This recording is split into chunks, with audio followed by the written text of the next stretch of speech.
Thank you for coming. We're going to make some history together today.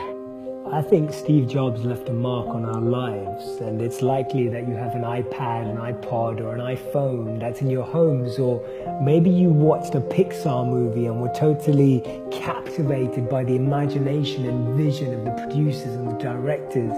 However, I believe that Steve Jobs' biggest gift to us is actually his wisdom, his words of inspiration that he shared in his interviews or his speeches or in his interactions.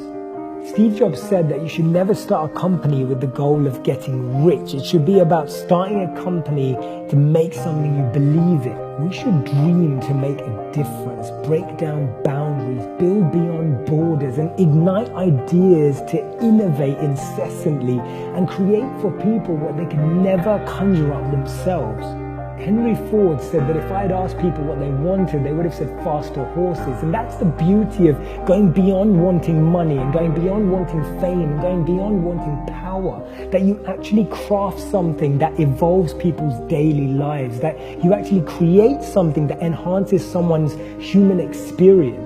People respond to people who want to do more than just gain for themselves. We're attracted by selflessness. We're attracted by renunciation. We're attracted by the quality of when people want to give rather than take, when they want to share rather than keep, and when they want to do and serve rather than just hold. Steve Jobs said, being the richest man in the cemetery doesn't matter to me. What matters to me is going to sleep feeling like we've done something wonderful. When I was 17, I read a quote that went something like, "If you live each day as if it was your last, someday you'll most certainly be right." It made an impression on me, and since then, for the past 33 years, I've looked in the mirror every morning and asked myself, if today were the last day of my life, would I want to do what I am about to do today?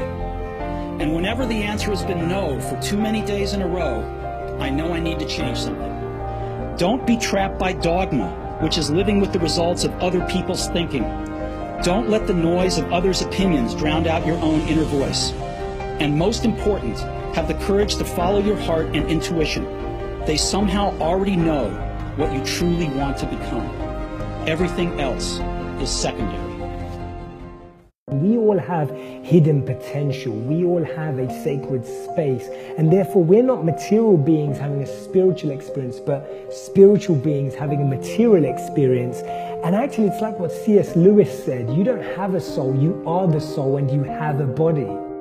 He believed that our intuition was far more powerful than our intellect. When we actually become silent and calm within, we're actually able to hear clearly. The only way to do great work is to love what you do, and your time is limited, so don't waste it living someone else's life.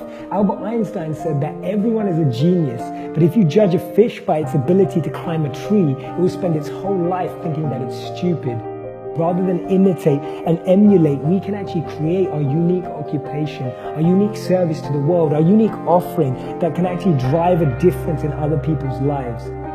And that's why he said that the ones who are crazy enough to believe that they can change the world are the ones who do.